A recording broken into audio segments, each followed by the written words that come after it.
Thanks to everyone for joining us today. Good afternoon and welcome. My name is Kathleen Mulligan, and I'm the co-director of the National Labor Leadership Initiative and also here on the staff of the Worker Institute. I'm excited to stage and be part of staging today what I think is going to be a really rich and engaging conversation on the topic of strategies for a worker-centered reopening and recovery. And I can hardly think of anything more topical. You know, we're really thinking about the state of the coronavirus crisis, the position that many of our organizations have been put in around advocating for that, and then these questions that are opening up before us around how to reopen and when to reopen, and what would it mean to put workers at the center of those decisions. So we have some great speakers. We're going to have a lot of vibrant and dynamic conversation, and we're really looking forward to all of you participating in that. Before I go further, let me pause and welcome the Dean of the ILR School, Alex Colvin, to say a few words of welcome. Hi, Dean Colvin. Great. Thanks so much, Kathleen, and welcome to everybody who's joining us today. This is one of the many efforts our ILR School and the Worker Institute have been engaging in to try and foster discussions around some really important issues relating to workers in the context of the COVID-19 pandemic and the response to it. I do want to thank all the organizers who put a lot of work into preparing this, both our staff and faculty of the Work Institute, our tech support staff who put great work into making sure that these events can go forward. I think that's something that we've all seen and appreciated, the importance of frontline technical workers who make these kind of events happen in the context of the lockdown. And that connects to something I think that's really underlying why we wanted to have this discussion today. This disease and its impact has had enormous impacts on our society, but we also see that it has enormously differential impacts. Frontline workers, particularly frontline service workers, have been very heavily hit by this because of the nature of how this disease spreads. We see particular workplaces being the vectors for spread of the disease. We think of the meatpacking plants where we've seen really horrific spread of the disease and effect on workers. And given the inequalities in our society, we see differential impacts by class, by race, by national origin. And that is something that is very concerning to see, and a real challenge to us as a society to think about that connection between something that's, in some sense, a purely medical phenomenon, and something that exposes the inequalities in our society, and how we respond to that. We've got a wonderful panel today and a fantastic moderator who we're going to hear a little more about in a second. But to kind of help set the stage for things, I want to talk a little about the historical context to maybe set up the discussion here. There's the famous saying that a crisis is a terrible thing to waste, where the point is that crises are opportunities to think about our fundamental assumptions with which we engage in societal problems. But it's also a lesson to us to think about how we respond to different crises over time. Right now, we're dealing with an economic catastrophe as well as a public health catastrophe. We're seeing unemployment levels that we have not seen since the Great Depression, 13-14% unemployment, even larger if you take into account the full scope of people out of work. But it's worth thinking about the last time that we had substantial unemployment, the 2008-2009 Great Recession, which had deep impacts on our society. But if we think about the response to that crisis, there were certainly good efforts to respond to it in some areas. The saving of General Motors and the auto industry that was on point of collapse, the efforts to mitigate the economic harms of it. But at the same time, if we think back on it, it was in some ways also a missed opportunity. We did not see a real fundamental change in many areas, and we did not see really a worker-centered recovery from that Great Recession. We didn't see as much as could have happened, the voices of workers being enhanced in thinking about how to recover from that Great Recession. And I think by the way of contrast to something that was happens, 70, 80, 90 years ago, when we think about the Great Depression and the economic fallout from that. That's something particularly important to us at the ILR School, because we were founded 75 years ago in the wake of the Great Depression and the economic turmoil of that time. And something that was important in the response there was that it did have an element of worker empowerment, in that we saw the rise of trade unions in the 30s and 40s to really the peak of their influence in the American economy. We were founded as an institution to promote good labor management relations founded on respectful collective bargaining. And that was part of the recovery from that economic crisis. And coming out of that period of anti-fascist struggle as well. And we think to the efforts in World War II dealing with the great crisis of that time, where there was a period when workers' voice was increasingly recognized compared to what it had been before. So that is one, I think, important lesson to think about in this recovery. Though I think there's also a lesson that we're increasingly thinking about in terms of that 30s, 40s settlement, the New Deal in its wake, is that there was also a failure at that point in time to be truly inclusive in the response to that crisis. And that was the exclusion of the protections to parts of our society and the failure to provide voice to parts of our society, the divisions by race, by national origin, that remained through that response. So, the New Deal wasn't a failure, but it was incomplete. It was not complete justice because it wasn't fully inclusive justice. And now today, when we think about the recovery to the pandemic, it's both important that we have worker voice in thinking about how we do a recovery that's truly inclusive, that allows workers to be part of the recovery. But also, it's really critical that we not make that mistake of not being inclusive in how that voice comes into the recovery. The confluence of the racial justice concerns that have been central to our discussion since the killing of George Floyd are happening at the same time as we're thinking about the recovery from COVID-19. We have to bring those conversations together and think about what does a really inclusive recovery with worker voice and all workers being part of that recovery, unlike the exclusions that happened in the past. What does that mean? How do we achieve that? And I think today we've got a panel that's going to help us think through those issues. I think it's going to be a great opportunity to hear from them, to ask some questions. So I do want to encourage you to be thinking about your questions you want to pose to the panel. And I'm really looking forward to a really great discussion today. So Kathleen, turn it back over to you, and looking forward to the discussions. Excellent. Thank you so much. Thanks for being with us today, and thanks for everything you do to lead our work. I want to pick up on some of the themes that Dean Colvin introduced, and this is really just to provide some general framing for the conversation, and hopefully isn't, I'm not trying to say something that I think people aren't aware of, but it's important to kind of situate this conversation in a particular context. And that context, as we understand it, is that this pandemic has revealed the extent of a number of crises going on, all that were pre-existing, that many of us were already working on, but that were brought into new relief and new clarity by the way that the pandemic has played out.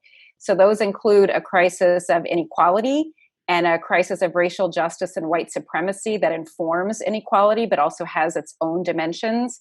It includes a crisis that's created by the fact that so many workers don't have a voice and power in their workplace. And that means that all their knowledge and perspective and understanding of what health and safety mean for many workers, has no outlet or no advocacy to make sure that those voices are heard.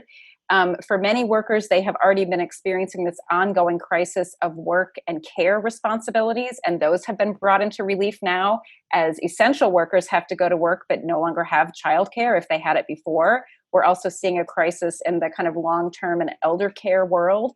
Again, too many families having difficulty affording care for elder relatives or having to juggle that work alongside their paid employment. And now the outbreaks in senior care facilities are showing how our systems aren't working. There's many other crises we could be folding into this, the immigration crisis, and which is very connected to the crisis of racial justice in our community.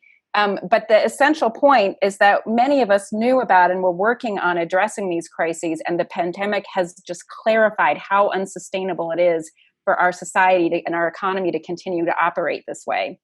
And now, in the immediate moment of the pandemic, and immediate moment, I mean these last 3 months, many, if not all of our unions and worker organizations have been rightfully focused on coping with what is going on and trying to shield our members from the worst of these impacts. So that means for unions that represent workers in fields that are considered essential workforce, helping them get PPE, helping define what safety means, really increasing the power of those voices in the workplace to make sure that workers do not have to die because they go to work. And for unions and worker organizations representing people who are in what are non-essential fields where they're facing massive layoffs, a lot of the work has been how to create more access to unemployment and other kinds of social safety net. And we know that unions are creating food banks. Unions are finding ways to leverage new money to support workers who aren't eligible for the federal support. So our organizations are in the thick of it. And when I say unions and worker organizations, I also mean worker centers and the many myriad kinds of organizations that are trying to do this advocacy. And meanwhile, the people who don't have a union are fighting these battles individually on their own. So, I spoke with a leader from UFCW a couple of weeks ago who said, we feel like we're advocating for our members in packing plants that are organized, but in meat packing that's not organized, we don't know what's happening there, but we're pretty sure it's not safe, healthy workplaces. So this is the reality that we are in. And the reopening decisions are being made despite the fact that we have these larger crises, and they seem to be more driven by what consumers might want or by what people adjudge the economy needs, as opposed to what would it mean to start from a reopening process that made sure that every worker was safe and healthy and that no worker would be retaliated for saying that they aren't safe and healthy on the job. And that any worker who isn't able to go to work has other means of income, because that's the only way to make sure that you can speak up on the job if you need to. I'm just laying out a few possibilities, but obviously, if we want to address the larger set of underlying crises, we have to completely remake the world of work. And we also can't solve the pandemic without doing that. If we can't make workplaces safe and healthy and make sure that we can stop transmission at work, then we will continue to see outbreaks. And as long as workers don't have power and a voice on the job, we can't be sure that we actually can solve the pandemic. So this is our context and the conversation we want to center today. And the one thing I want to say is that we're pretty clear, the Cornell team that's been thinking and talking about these things, and many of you who we've spoken with over the last few months, that we can't go back to normal. We can't just resume the way the economy and the world of work functioned before the crisis. And that a lot of what we're called upon right now, even in the difficult moments of coping with the crisis itself, we're called into a more visionary place of imagining what the new economy needs to look like. And as we do that imagining, other forces are pressuring reopen to happen in the here and now that will not only revert to the normal we had before, but perhaps make it worse. And so we can't choose one space over the other. We have to be in a visioning place, and we have to know what we're moving toward, and we have to be engaged in the reopening conversation as a conduit to get there. Okay. It's pretty exciting stuff. It's incredibly challenging and demanding, and we're just hopeful that today we can create a space to try to dig into these bigger questions. I want to say a few things about how this is going to work. In a moment, I'll introduce our moderator, and then all of you who have joined us are going to have a chance to put your thoughts and comments into the Q&A. And so if you aren't familiar with that, I just want you to look at the bottom of your Zoom screen. There's a Q&A button, And if you click on that, it will pop up a place where you can place comments and questions. We'll be amassing those comments and questions, and then we'll be entering them into the conversation at key moments as we go. So go ahead and put in your comments and questions. If you think they might be directed to a particular speaker as you're listening, feel free to designate that. Let me now introduce our moderator, Juan González, and just start by saying what an honor it is for us that you're able to join us. And I feel like it's kind of exciting to get to introduce someone who needs no introduction, and just really thrilled that you could be part of this. So for those who don't know, which I feel is probably unlikely anyone doesn't know you, but Juan González's over 30-year career as an award-winning journalist and broadcaster and author. And relevant for our work, his roots are in organizing. He has a real deep understanding of community organizing and of the labor movement. You may have seen him as a sometime host of Democracy Now! He also is a professor of communications at Rutgers University. So he has a voice in many different circles. And I first got to know his work actually through one of the 5 books he's authored, Harvest of Empire, which some of the unions in our orbit have used as an anchor and as kind of a leadership development tool to help talk to union members about the fight for immigrant rights and immigrant justice. So I can't think of a better person to help lead us into this conversation. And with that, Juan, thank you so much for being here with us. And let me turn it over to you. Well, thank you, Kathleen. And thanks also to Dean Colvin for his remarks setting a stage, and for your thoughts as to the broader picture that we're involved in right here.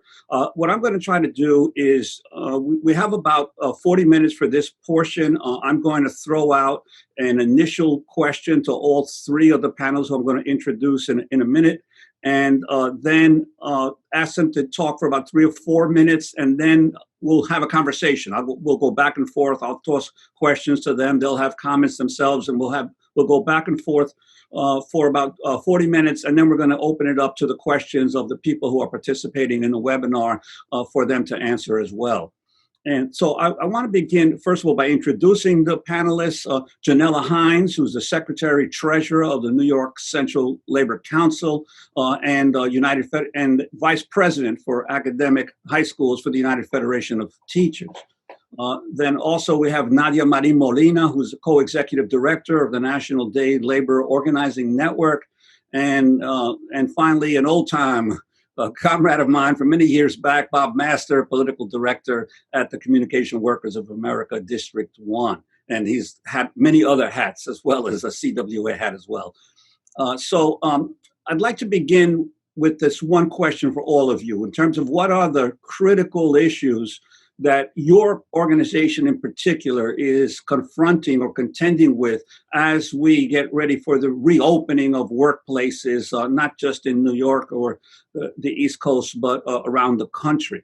And I'd like to start it out with Janella Hines. And Janella, I also want to tell you that, you know, one of my early mentors was the person who used to hold your post at the UFT back in the early 1960s. I was a student at Franklin K. Lane High School in East New York, Brooklyn. And my first social studies teacher was a guy by the name of George Altomari, who was one of the founders with Albert Shanker of the UFT. And I think it was in my sophomore year, they had their first big strike. And so George Altomari had a big influence on me as I was developing as a high school student back then. So I turned over to Janella to deal with the questions that a lot of people are concerned with now. What does this mean for the public schools and all the different attempts now in terms of reopening for the workers, the students, and the parents? Well, Juan, thank you so much for that question. And you should know that George Altomari is still doing the good work, still fighting the good fight. And I am lucky to be mentored by him and to serve in the role that he created for this union. Good afternoon, everyone. As a high school educator and a union activist, we've been really thinking long and hard about what it means for schools to engage in this important work and the roles that public schools play in New York City and across the country with regard to how workers are able to participate in the workplace. With regard to New York City, we had to turn around in a week and figure out how to transition from in-person education in our school buildings to completely remote instruction. We had been working on a very small pilot for a small group of high school educators to think about what remote instruction might look like with expanded courses and AP opportunities and electives, but we were not prepared for the kind of work that our members have done over the past 3 months. It has been absolutely phenomenal to think about how we've had to learn about pedagogy differently when we're thinking about using these technological tools, and how inequality has manifested itself in our schools because we do have so many students who don't have access to the technology, students who don't have laptops or who are sharing their homes with folks who are also using the Wi-Fi at the same time, as well as students who are fine playing games on a PlayStation 5, but have no interest in serving as digital learners. There's a huge difference between a digital consumer and a digital learner. And so for us, we've been thinking about how we can grow as educators, as professionals, what the system can provide for us to ensure that we are prepared to do this work with our students. And also thinking about how we, as educators, fit in this position as primary caretakers for our children and our families, and the role that we serve in our communities. So many of our members became educators because of the schedule, because it allowed them to remain connected to their children and their school lives, or because it allowed them to take care of family members who are elderly and ailing. And so we have been put in this position of trying to figure out, well, how do we navigate this now? How do we remain critical members of this community that are supporting students as they learn and grow, while taking care of ourselves and making sure that we're not putting ourselves in school buildings that are unsafe or unclean or unhealthy.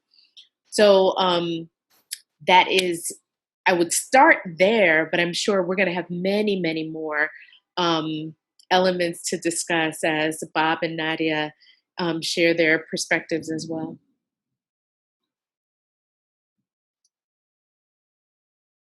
We can't hear you, Juan.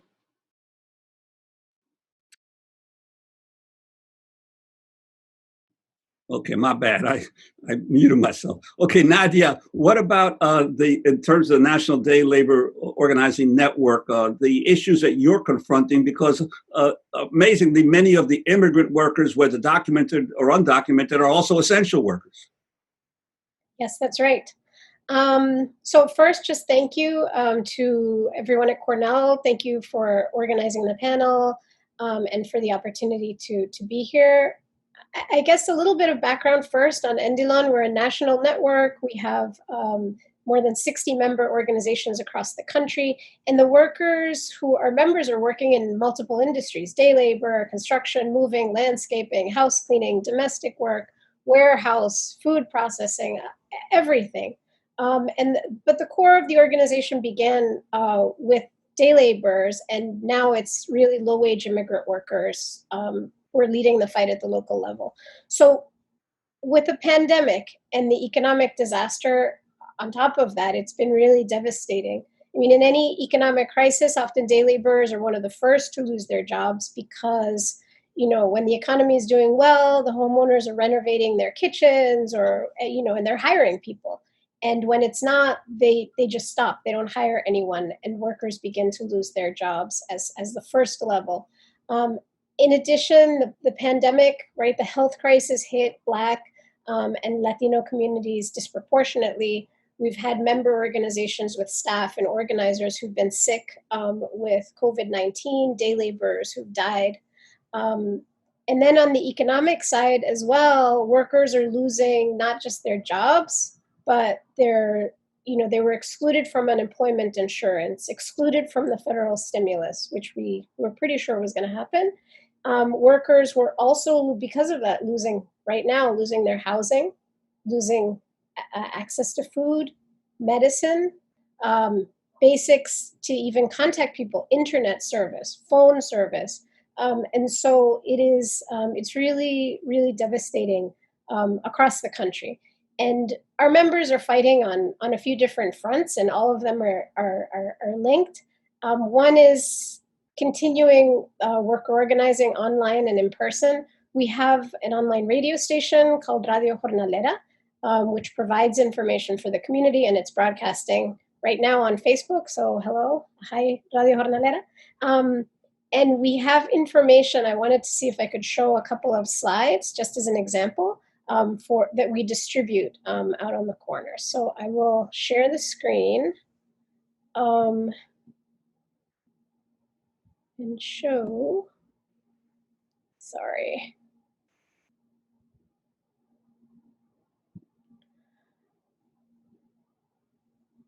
I will show you some of this.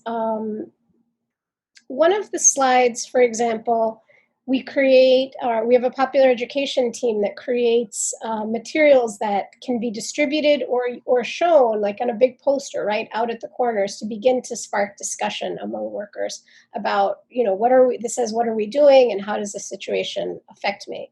And have those discussions. And organizations across the country never stopped. I think one of the things that when people talk about reopening, shutting down, reopening, yes, there were a lot of shutdowns, but work organizations, our members, for example, in New York, they closed their offices, but they continued working. They delivered food, they got masks donated, delivered those, they made masks when they couldn't get them donated. They were giving sick workers rides to the hospital. They were doing outreach with information. Hand sanitizer, soap, whatever they could do. And the workers never stopped, and so the member organizations never stopped and did, frankly, a heroic job and are continuing to do so. This picture is recent, and it's from a corner in Houston, where Fe Justicia is one of our member organizations there, and you can see that they're socially distanced and having a discussion based on some of the materials that they've brought out there. The other thing that I would mention quickly is the question of what kinds of protections and what people are fighting for. Worker protections, in some places there have been pushes for pandemic worker protections so that workers in reopening are able to create a right to refuse to work, such as in New Jersey. There was a push for that the state stockpile PPE and work directly with worker organizations. That's a push that we're participating in here in New York. And, the employers never provided PPE under regular circumstances, right? And so the idea is that there need to be worker committees and workers organized to be able to enforce whatever it is that we create. And then the last thing that I would mention, which is a key part of our work, they all go hand in hand, but for workers who are unemployed, I mentioned how workers were excluded. The creation of excluded worker funds at the state level or at the local level are incredibly important, because unemployed workers, regardless of their immigration status, need to be able to survive if they're not working, right? And we found we're part of a large coalition in New York, more than 80 organizations.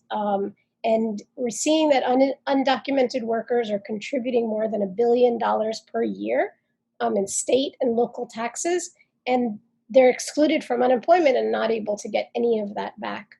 So the fight is for some kind of fairness and recognition of what workers are already contributing. We don't want to, like somebody was saying before, we don't want to return to sort of pre-pandemic normal where workers don't have to worry about coronavirus, but they do have to worry about ICE tracking them down, and where one of the posters that was in a recent one of these recent mobilizations for the Excluded Workers Fund was, if you accept our labor, you have to accept our humanity. And I think that's what people are pushing for. I'm going to try to stop now sharing the screen.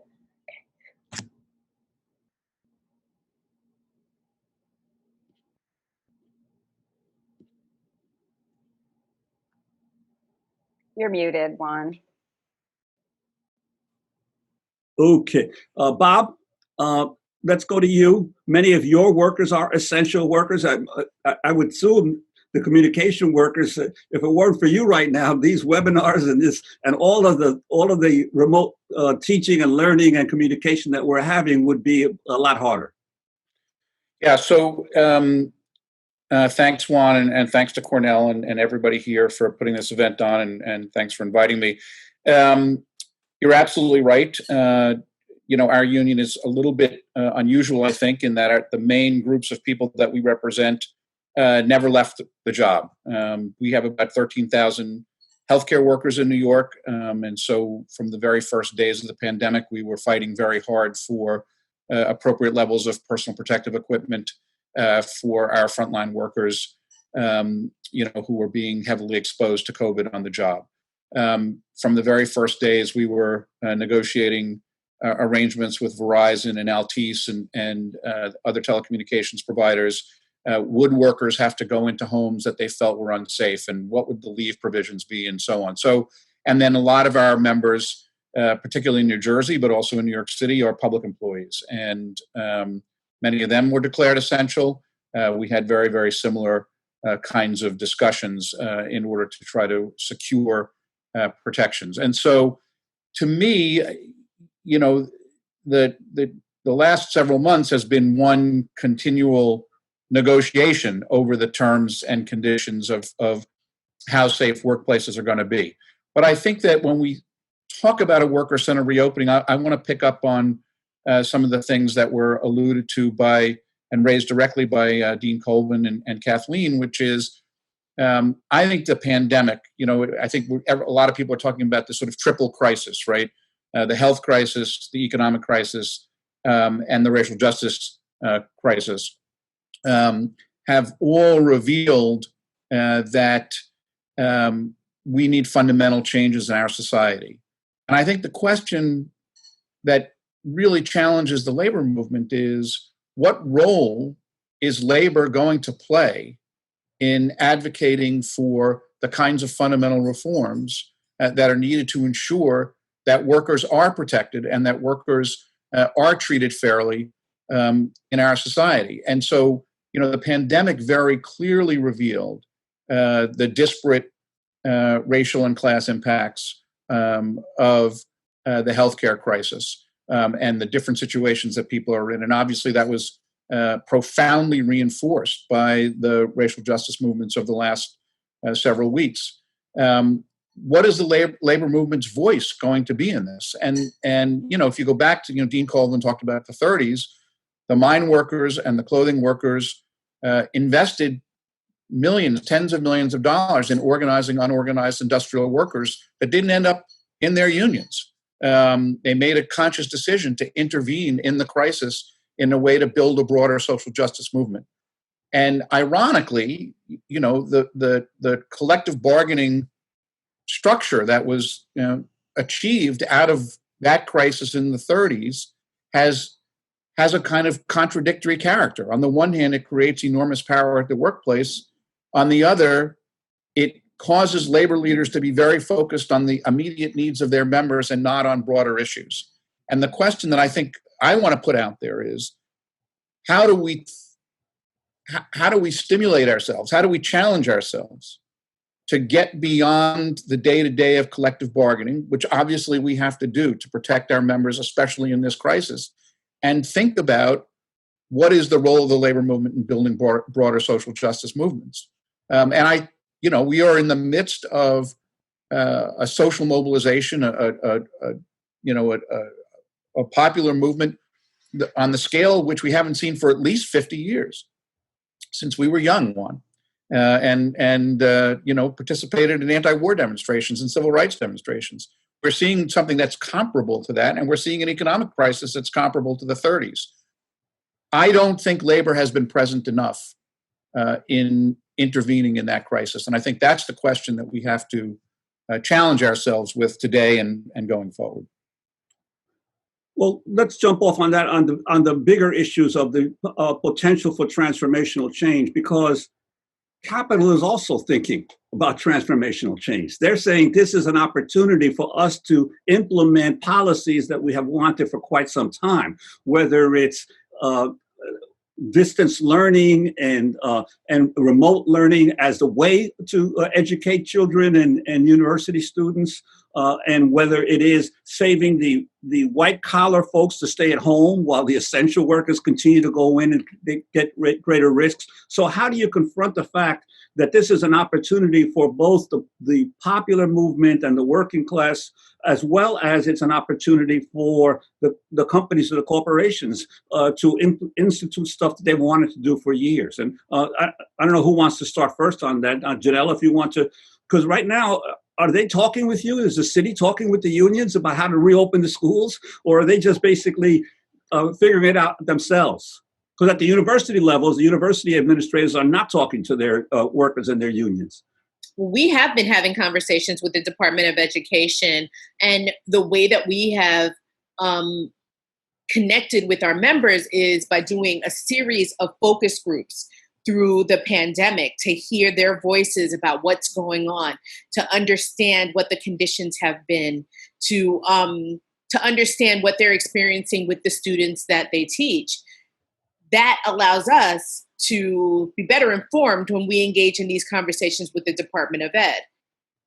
At the same time, the Department of Ed is, as you said, going to be the employer, right? And they are moving forward with some initiatives that raise great concerns for all of us when we think about the inequality that our communities face, and the need for technology to be available to all communities rather than something that is just for those in higher income brackets. There are so many different levels to the way that we are thinking about how we engage with the employer. There's so much work to be done around that. But have you, as the union, for instance, taken a position about whether there should be schools should open on every other day schedules, or in other words, what are the concrete proposals that you're putting forth that you're trying to negotiate with management on? So we're having those conversations right now and trying to figure out, in a system of 1,500 schools, how do you customize a structure that would work well for all developmental levels, students who have different needs, students who are traveling around the city. And so we have had conversations about whether or not we're looking at 1 week on and 1 week off, or 2 days on, 2 days off, with 1 day for planning. And we are going through the process now of our school communities assessing what their buildings actually look like, what's possible in their buildings, so that those kinds of proposals can be made for the entire system. And Bob, what about this issue of the opportunity for both labor and capital in terms of how we address not only reopening, but re-envisioning how work goes on in the future? Look, I think that the crises that have been exposed and blown up by the pandemic and the movements for racial justice, and now the depression, have been brewing for a long time. I think Kathleen made mention of this earlier. I mean, we have been staring down a crisis of inequality since 2009. And I feel like even before the emergence of this triple crisis that we're living through right now, the stage was set for the possibility of real progressive forward movement if we could get rid of Trump and if we can mobilize appropriately. I think that the campaigns of Warren and of Sanders and AOC, and now we're seeing more of these local insurgencies against entrenched incumbents, have shown that there's a tremendous appetite for progressive change. So the question is, are we prepared? I mean, what is our agenda? What are we thinking about doing in 2021? Can we make 2021 the equivalent of 1933, which was, the first New Deal, or 1935, really, which was the high point of the progressive, wave of the New Deal when Social Security and the Wagner Act happened? And are we prepared to fight for universal daycare? Are we prepared to fight for a much more ambitious family leave program? Are we prepared to fight for protections of the kind of people, the kind of workers that Nadia has been organizing? Are we prepared to deal with the consequences of a gig economy? And I think, yes, there's definitely the employers are definitely going to be geared up. They always are, right? But the question is, are we organized to think about 2021, 2022, 2023 perhaps being our New Deal moment? And I think that's really the challenge for us, I think. But doesn't the issue of the fact of the very nature of having to social distance make it that much more difficult for folks to collectively organize? For instance, in many local governments, in New Jersey, which is a blue state, the local governments are continuing to do their meetings telephonically and institute all kinds of policies without public involvement. And so they're taking advantage of the situation to be able to defeat popular pressure. And how do you deal with that? How do you organize people to act collectively, but then not be able to meet? Or there have been some protests, but even those protests have limitations of what you can do under the new conditions. I don't know if Nadia, you want to tackle that, or Bob? A little. I wanted to go to the question of sort of taking advantage of the opportunity in the way that governments or capital, as you mentioned before, does take advantage of the opportunity, and sometimes we don't take sufficient advantage. So I live on Long Island, and in Freeport, where there was a day labor center, in the middle of the pandemic, the local mayor took advantage of the opportunity, closed down the day labor center, the trailer that he had been, because they needed the space for development, which is coming up, closed down the trailer, shut it down, eliminated it, bulldozed an area where homeless people were living also nearby, in complete violation of what the CDC recommends for the treatment of homeless people. But they have their agenda. They're taking advantage of that moment in order to do some of the things that they've been trying to do for years. In New York City, for example, you were talking also about voice. The 5 day labor centers in the city had their funding completely eliminated in the budget. And up until yesterday, because of the fight back, we marched and everything. Because of that, we're able to restore most of the funding. But I think the fact is that the same way that they're taking advantage of that moment, we need to be able to take advantage of that moment. And on the contrary, we're being told, for example, to create the Excluded Worker Fund in New York State, which, like I said, is a big campaign. And what we hear from Governor Cuomo is that it would be fiscally irresponsible. And so I think that I think that we do have to continue to push, and I think that the movement at this moment is showing us that it can be done. And what about Janella? I see your hand. Yep. I just wanted to add that that there are opportunities that we are taking advantage of, and using this kind of technology has allowed us to hear from our members in ways that we haven't heard in the past. And it's not the same as what we've done, where we've had meetings and we've gotten together and we've shared over food and drink, our conversations and our visions for the future. But there are opportunities for us to grapple on these issues and to think about ways that we can ensure that our voices are being heard together. And to me, that's very exciting, to think about how we can use this to our advantage.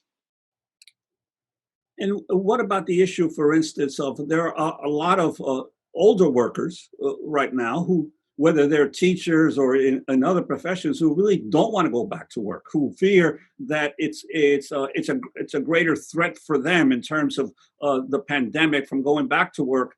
How do you factor in the differences among the different members within your own unions who have different perspectives of what needs to be handled? And obviously, for the children, the younger they are, the more difficult it is to have distance learning and to have effective distance learning. That is the challenge, trying to figure out what public education could look like in 2020. And it's not necessarily going to be what it was in 2018 or in 1970, right? We have to think about the ways that we can take this opportunity to work on social emotional learning, to provide opportunities for students to gather, to use available space, to bring people together, and to work on those important skills that allow people to communicate and to develop their critical thinking. And that is going to be very, very different from what we've been used to. So there's the struggle. The struggle is trying to figure out, well, this is not what I came into this work doing. How does this work with these new conditions? And how do I figure out how I fit in?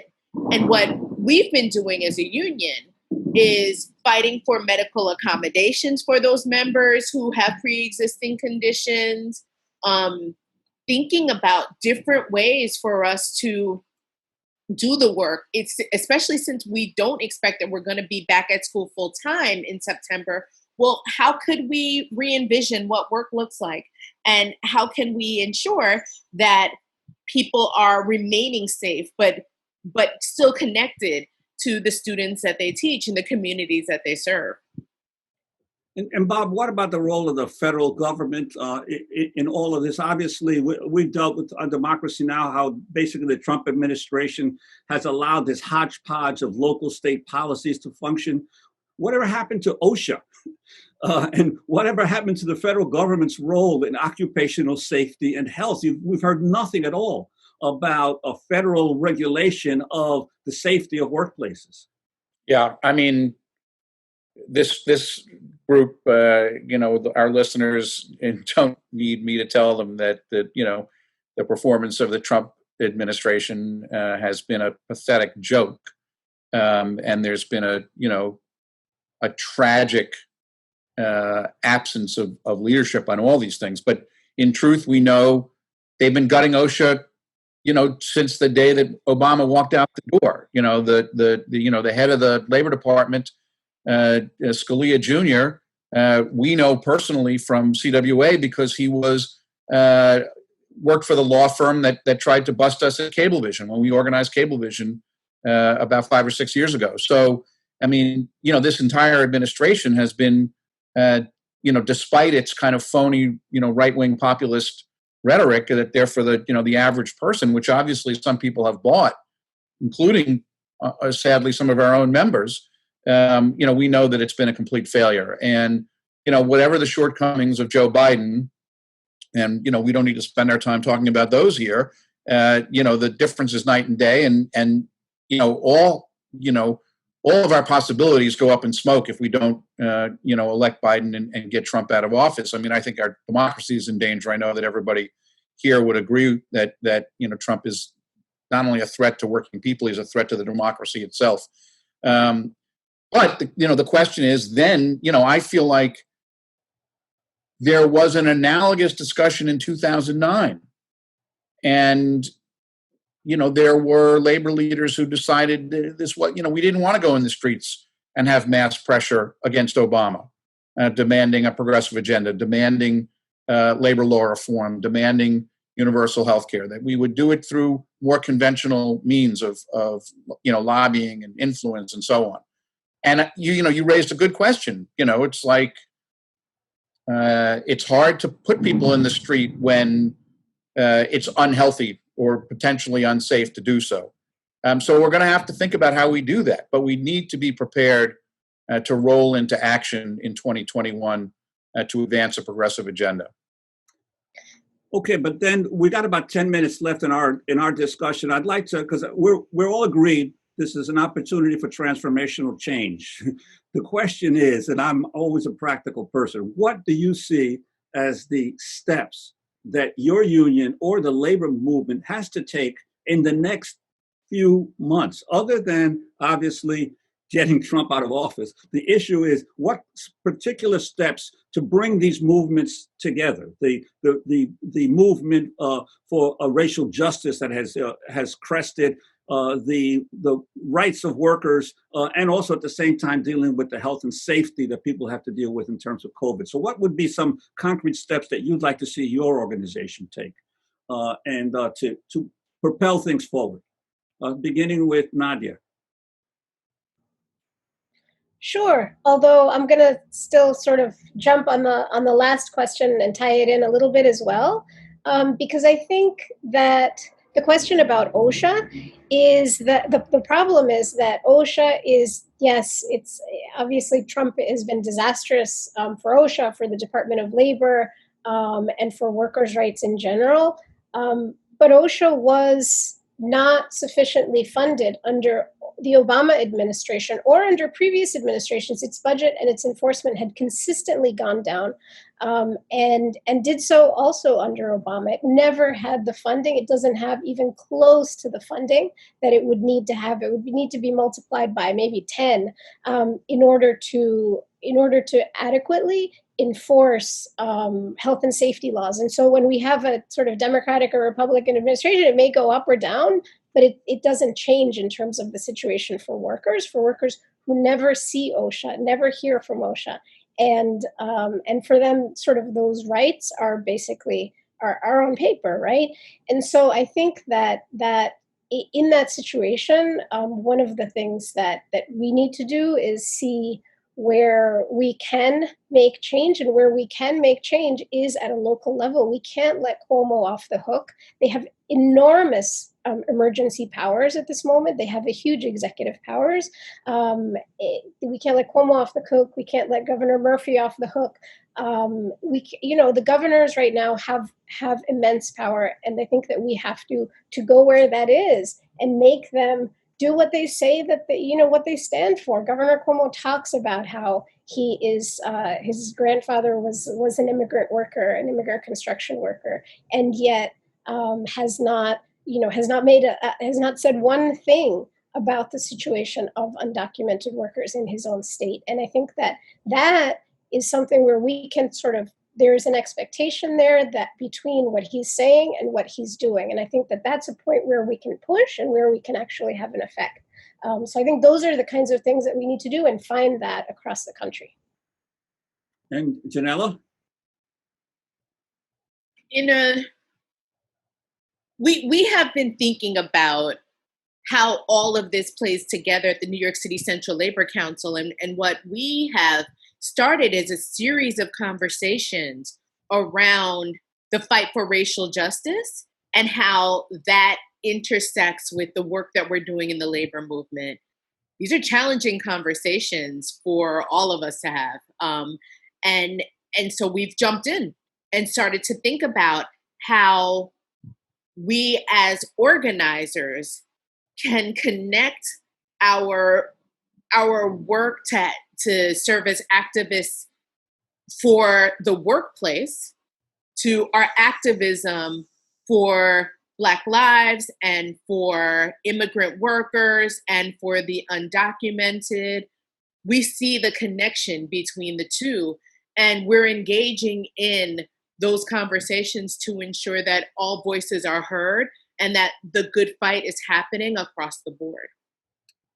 And Bob, if you could chime in, and also Bob, if you might touch on the fact, what do you see happening in terms of concrete steps once these government budget cuts start really taking effect, and we start seeing major layoffs of public employees, which is sure to happen in the next 6 months? How do you see dealing with that, and how that's going to affect the potential for more decisive action by labor? Yeah.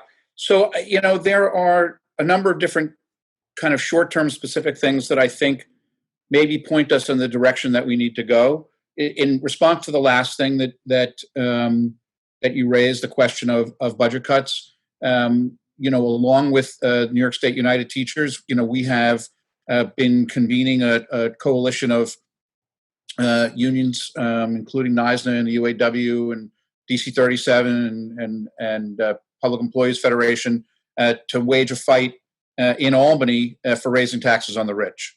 And we recently circulated a statement of principles that was drafted in conjunction with some members of the Assembly, and 103 members of the legislature, 70 Assembly people, and 33 state senators signed on.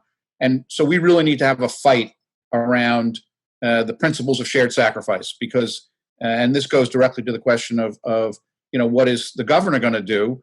We don't know how much aid is going to come from the federal government, but whatever it is, it's not going to be enough. And we need, to ensure that the multimillionaires and the billionaires are not the only people in New York State being held harmless during this terrible crisis. So that's a fight that goes on right now, and that I think we are making some progress on, but we need to keep fighting. The second thing is, I think we need to try to think a little bit out of the box about some new ideas. So, for example, pretty early on in the pandemic, the historian Nelson Lichtenstein wrote a piece saying one of the conditions of reopening should be the mandatory creation of health and safety committees, workplace by workplace. They would, there's some question about whether or not they would actually have what the scope of their powers would be because of federal preemption. But by mandating the creation of rank and file committees in all workplaces before reopening took place, you would basically have the government say we need some form of worker organization and voice as reopening takes place.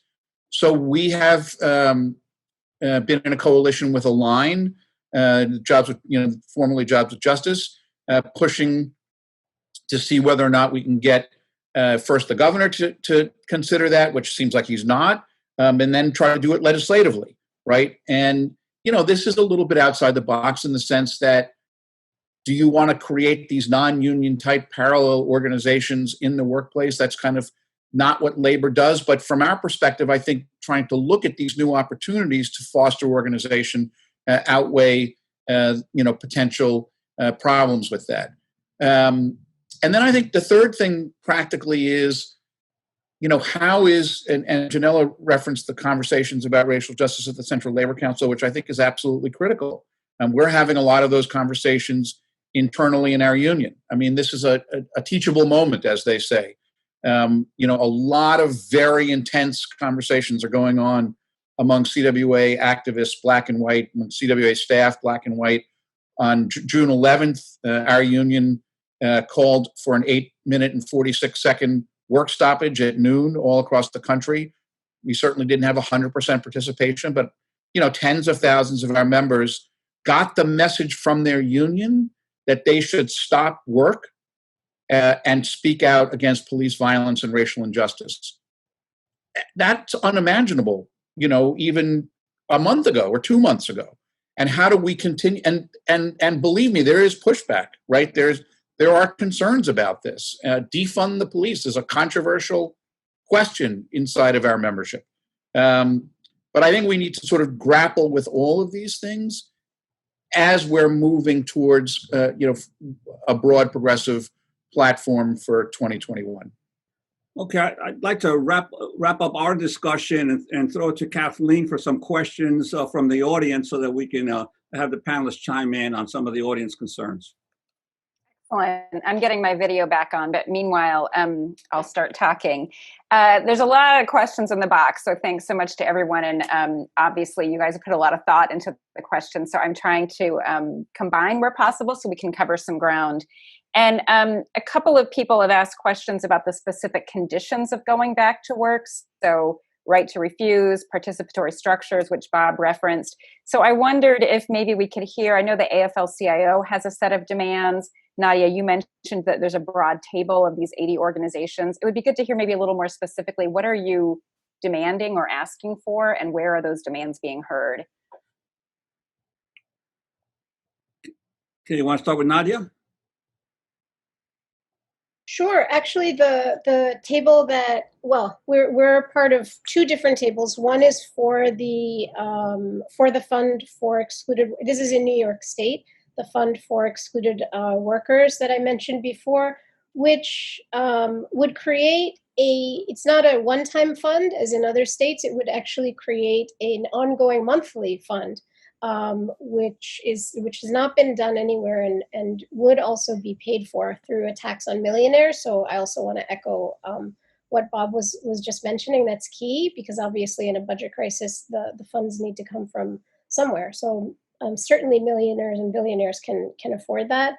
And the other one is the one that Bob already mentioned, which is a broader coalition for the New York Hero Act, which would provide just not just the right to refuse, but also the creation of health and safety committees by industry. And from our perspective, it would be very important to be able to create day labor committees, which we have, but to have them be recognized by the state and to be able to take action in a way that would work collectively along with brothers and sisters who have unions and who have union health and safety committees.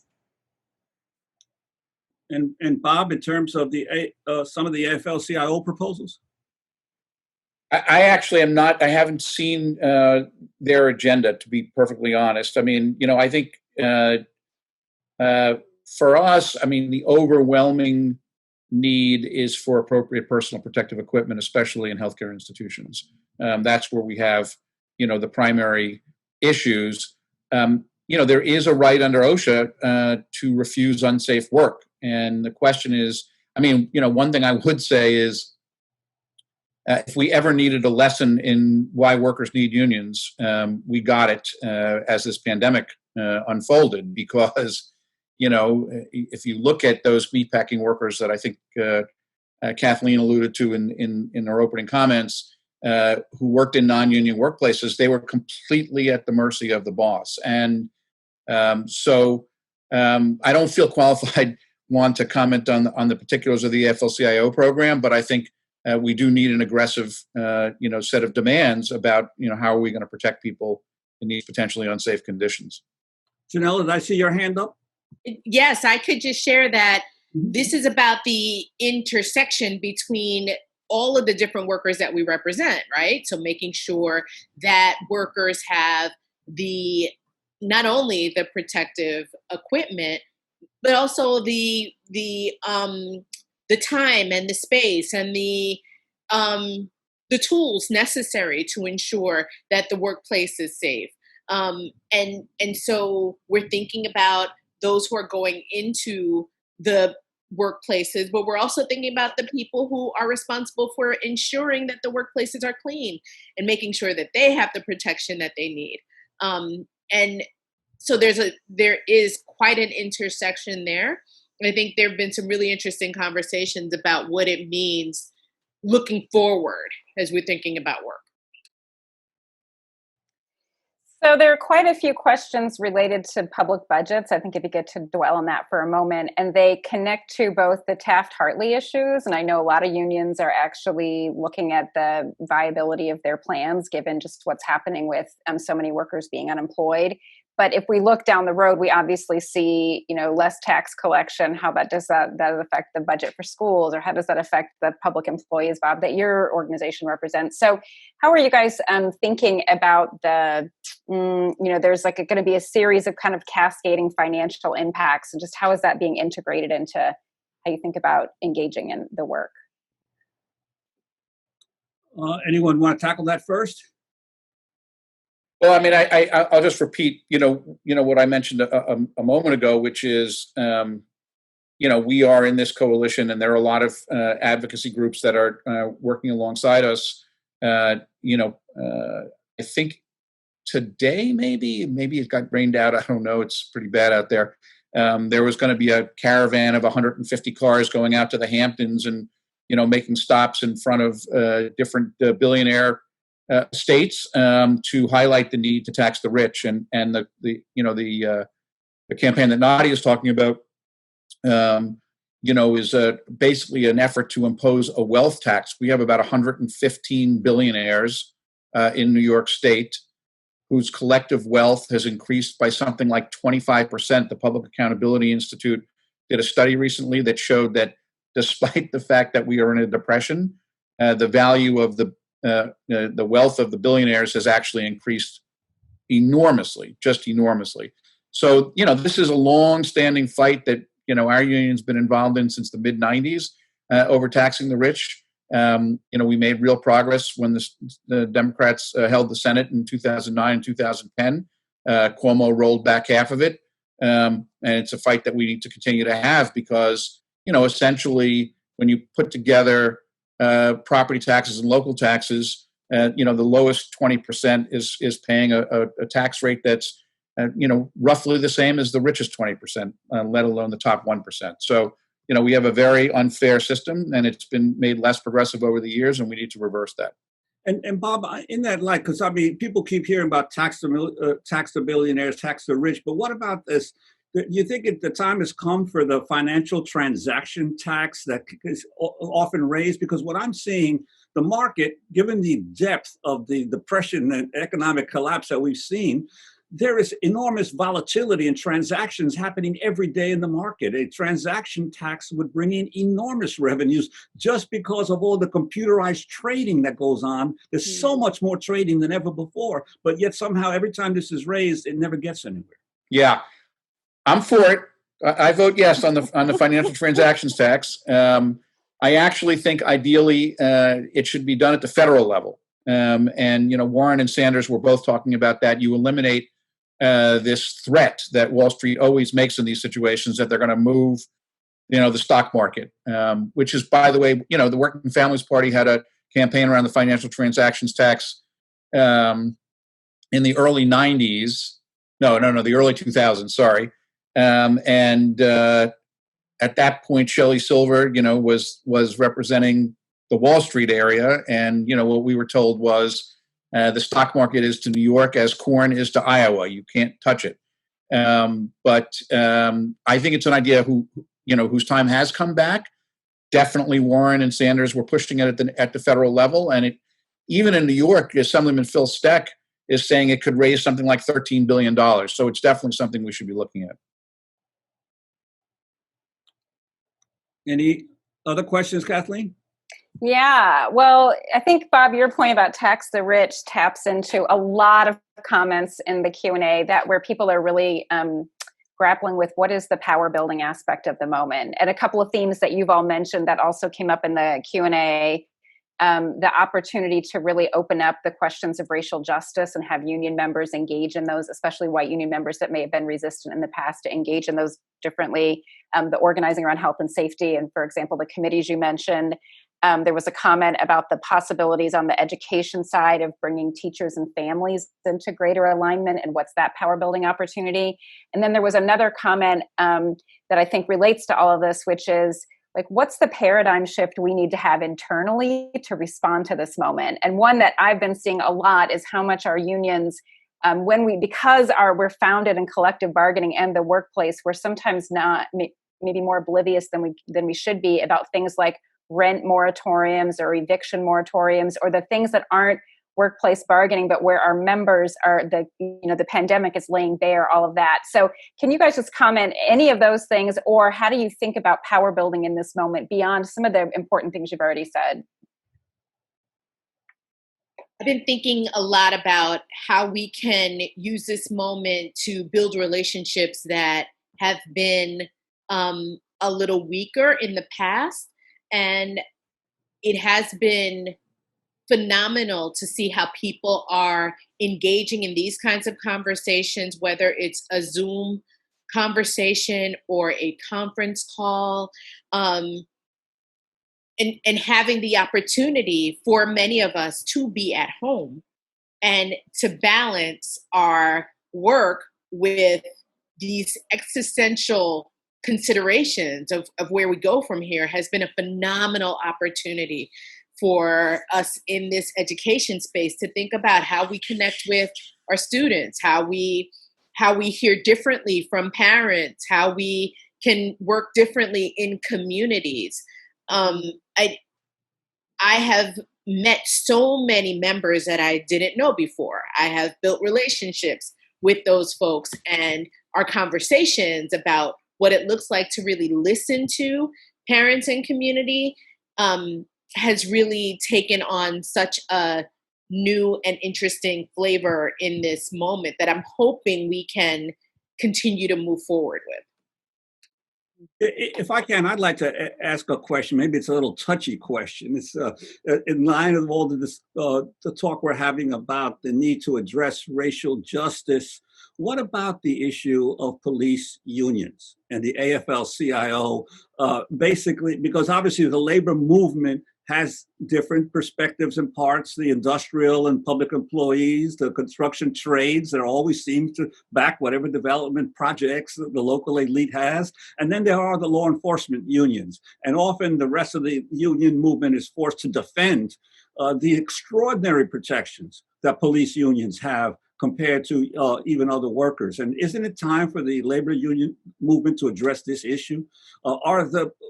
What is the role of the police unions within the labor movement? That's a touchy question. And honestly, I don't know the answer because we obviously hold on to the principle that all workers need unions. But the role of the police unions, as we know, many of which, by the way, are outside the labor movement, right? PBA is not part of, Janelle is nodding enthusiastically, but PBA is not part of the City Central Labor Council. And you've seen in some places, like in Minnesota, where the AFL-CIO has actually condemned the approaches of the Minneapolis Police Union. I think this is, I'm going to give you a wishy-washy, sort of politic answer, which is I think this is something that we have to really have a lot of discussions about. We do not have a tradition in the labor movement of having a group of unions dictate to a particular affiliate what they should or shouldn't do. But I think we have to have some very, very hard conversations about this because, it's been pretty obvious that the police unions have played a pretty bad role in opposing the profound demands for an end to police violence and racial justice that we've been seeing articulated in the streets over since Ferguson, but so intensely since George Floyd. Kathleen, you got any more over there? Oh, of course I do. There are a couple questions related to how people with disabilities are experiencing the crisis. I'm going to connect them, even though they were distinct. One related to special education and just how is how is our shift to online education and then thinking ahead to potentially reopening? How is that addressing the needs of students with special education needs? And then another question just in general related to how unions are understanding the issues people with disabilities face in this moment. And some of that has to do with caregiving availability and funding, but also, how do you guys think about this in relation to your membership? I think these are perfect examples of why representation matters.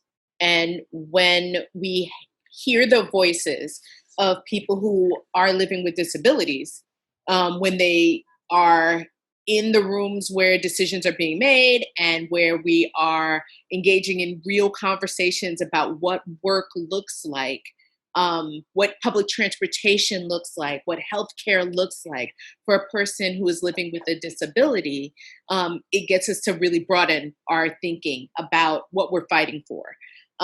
It's very, very easy to just think about the one worker, but what I've been inspired by is all of this conversation around how we can best advocate for students with disabilities for whom the technology is not the best fit, and how we can ensure that our workers who are coming in with health concerns are able to adapt to these new conditions in a way that allows them to continue to contribute to our public education system.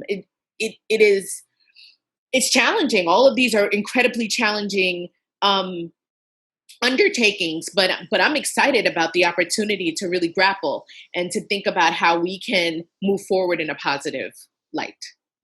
And how might that happen in the public schools, where I think about 15% of the 1 million New York school children are special needs children, and how would that be dealt with in a complete remote learning situation? It's a serious issue because we have had to think differently about what remote instruction looks like for students with disabilities. We have done home visits. We have had phone calls. We have been using text messaging. It can't just be about the computer because some students are not digital learners. And the face-to-face instruction with our masks, with the social distancing, with the appropriate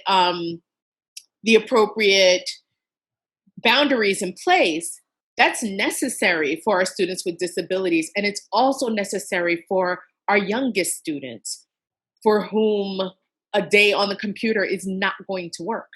And so we're learning more. We're getting as much information about this. We're doing the research so that we can make the best decisions rather than coming strictly from a place of emotion, really thinking about how we can adapt to better serve the young people of New York City.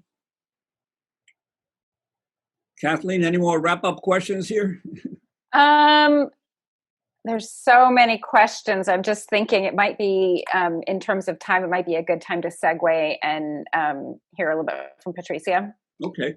I'm going to just briefly introduce my colleague here at the Worker Institute, Patricia Campos Medina. And I'm sure many of you on the call know Patricia already, either through your participation in the Union Leadership Institute or have encountered her in other parts of the work. But Patricia's relevance to this conversation cannot be overstated. And in fact, she's a national leader on the intersection between immigration rights and worker organizing, and actually working on the front lines of imagining how do we organize in workplaces where those issues make the organizing more challenging sometimes. And she also happens to be appointed to one of Governor Murphy's reopening task force committee. I'll let her define it. So we just wanted her to share a little bit about what's the connection between the kind of conversation we're having and what is happening at these formal official tables where union leaders are often very outnumbered by corporate leaders and where the agenda is not being set by our voices. And so how do we help make that connection stronger and more powerful? So let me hear a little bit from Patricia.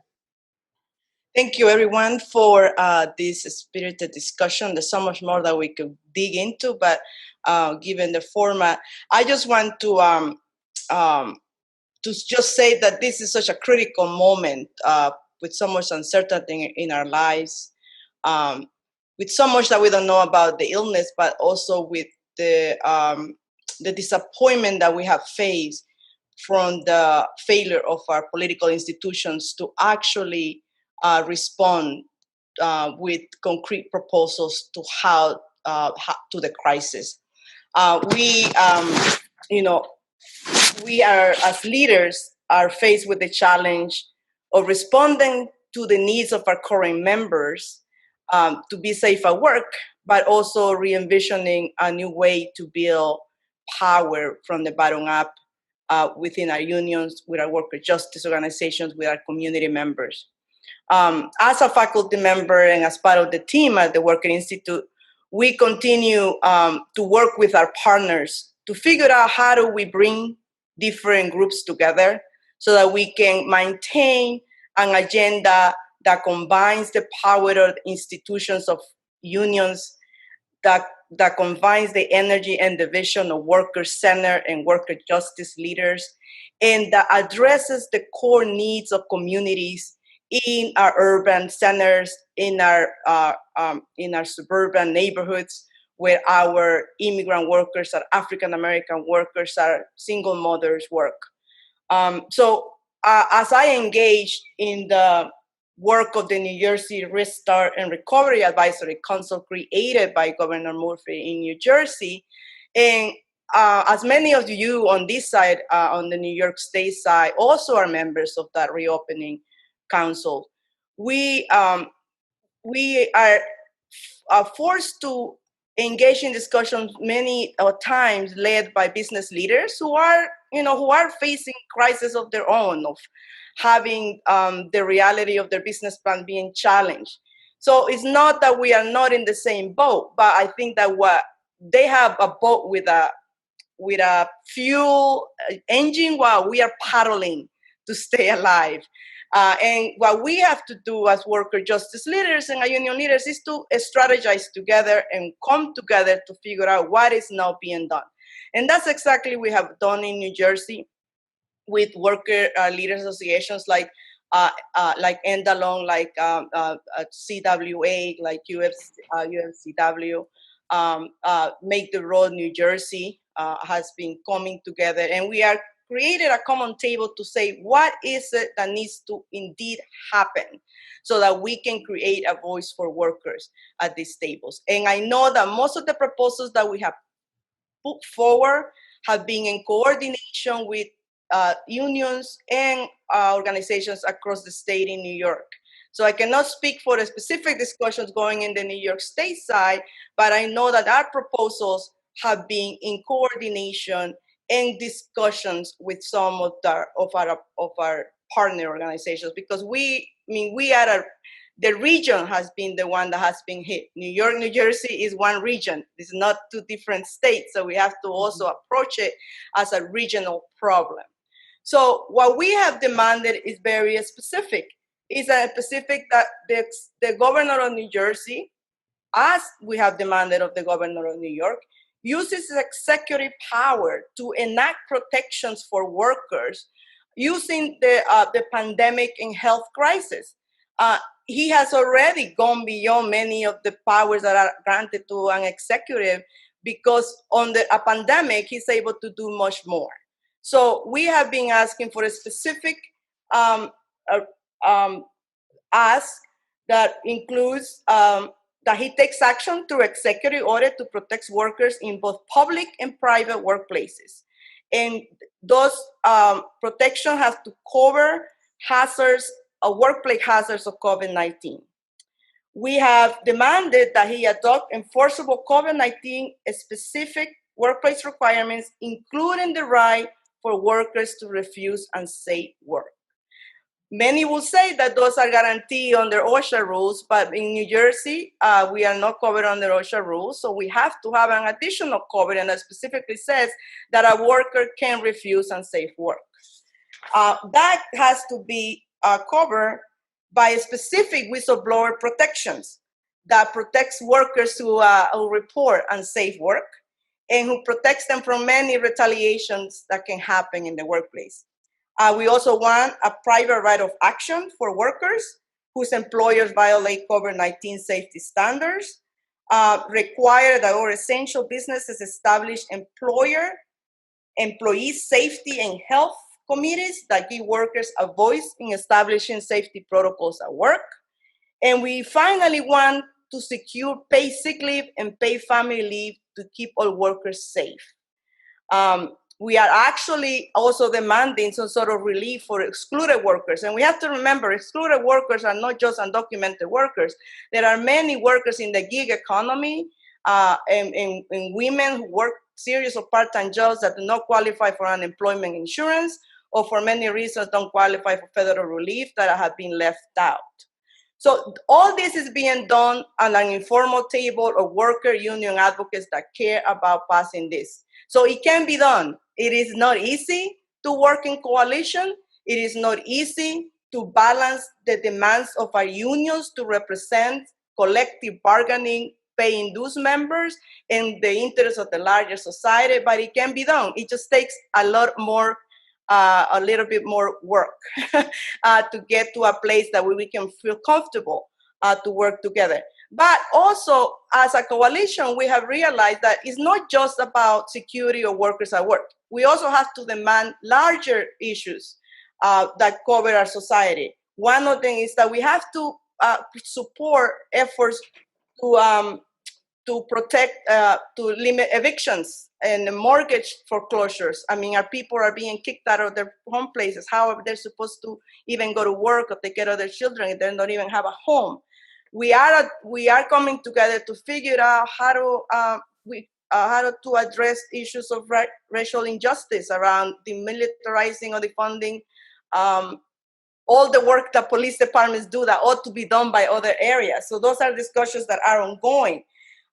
We also coming together to demand end of deportation, so the ability of police to work together with local police departments to enforce deportation orders during court hearings.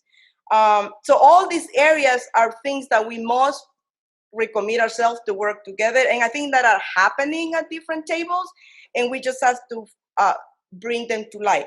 We at the Worker Institute are committed to being hosting or being part of the tables that are able to bring different groups together and have these discussions together, because we fundamentally believe that it is by focusing on what workers need at work and in their communities that we're going to transform our society and make our capitalist economy focus more on what are the needs of workers in our communities. As Nadia said earlier, if society accepts the labor of essential workers, it also has to accept their humanity, and as labor leaders, that is our call for action, to demand that workers get treated with decency and respect during this crisis and beyond.